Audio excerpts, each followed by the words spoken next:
Que dit le web? Karim Yaoui nous a rejoint pour un œil sur les médias. Bonsoir Karim. Bonsoir Julien. Et on commence bien sûr avec la victoire de Syriza, on en a beaucoup parlé. Alors, on en a beaucoup parlé et le visage d'Alexis Tsipras était un petit peu partout avec cette image qui a illustré beaucoup d'articles aujourd'hui, les bras levés sans cravate, tout sourire.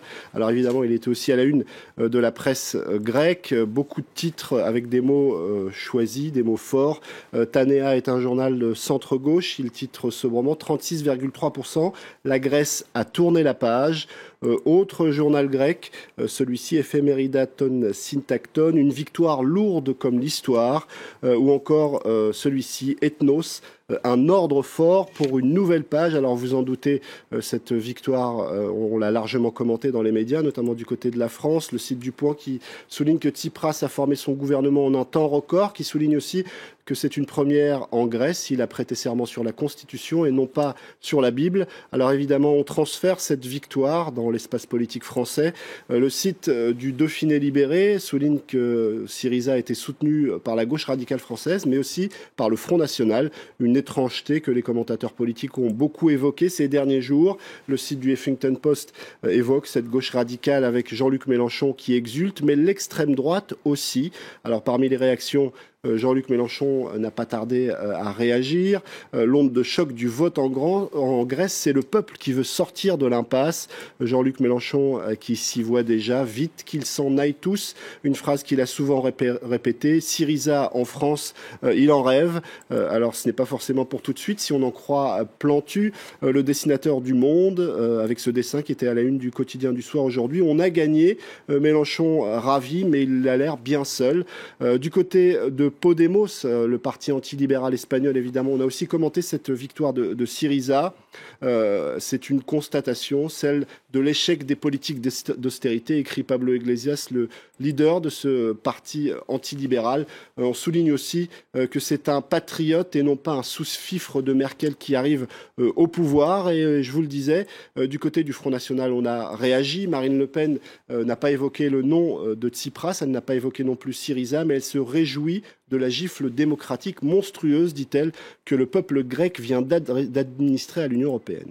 Voilà donc pour cette victoire de Syriza en Grèce. En Égypte, à présent, la mort d'une militante qui émeut les réseaux sociaux. Alors c'est vrai qu'on en parle beaucoup de cette militante. On en parle notamment sur le site de Courrier International qui évoque plusieurs morts et une icône. Cette icône s'appelle Shaima El Sabah. Son image a fait le tour des réseaux sociaux. L'image d'elle blessée quelques moments avant de succomber. Alors c'était 4 ans après la révolution égyptienne, tout un symbole pour ceux qui considèrent que rien n'a changé, que la violence policière est toujours omniprésente. Cette jeune femme était vivante quelques instants avant pour rendre hommage à tous ceux qui avaient manifesté il y a 4 ans pour une Égypte plus démocratique. Sur beaucoup de sites d'information, on évoque l'assassinat d'une icône, cette militante de 34 ans qui était venue rappeler qu'il restait beaucoup de chemin à parcourir à l'Égypte pour vraiment atteindre la démocratie. Alors elle est devenue un symbole. Du côté des médias égyptiens, évidemment, l'affaire est largement évoquée. Alors ce site plutôt proche du pouvoir, Al-Ahram, souligne, en tout cas c'est la thèse défendue par le pouvoir, qu'il y avait des éléments perturbateurs islamistes qui ont semé le chaos, une version qui ne correspond pas du tout à la réalité, notamment relayée sur les réseaux sociaux. Beaucoup d'internautes publiaient des photos où on voyait la police agir, charger les manifestants. Voici un autre site d'information égyptien, Al-Shorour, qui lui est beaucoup plus critique et qui souligne dans un édito que les balles qui tuaient il y a 4 ans sont les mêmes que celles qui tuent aujourd'hui. En tout cas, cette jeune femme a ému les internautes. Certains soulignaient, notamment comme dans ce tweet, que finalement on voit un régime trembler face à une femme qui était venue avec des fleurs en hommage à ceux qui étaient tombés il y a 4 ans. Les internautes qui reviennent également et qui se moquent un peu de Christine Lagarde et de son hommage au roi Abdallah d'Arabie Saoudite.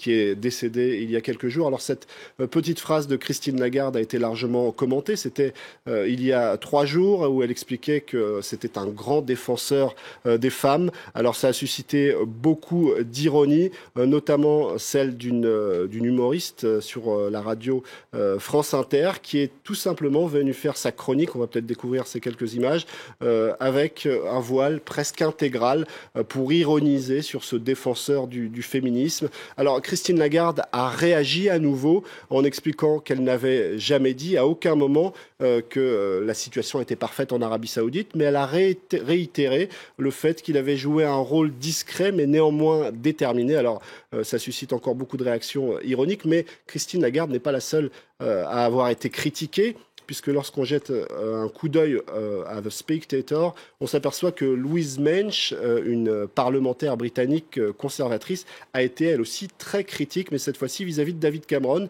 qui a tressé des lauriers au roi Abdallah disparu.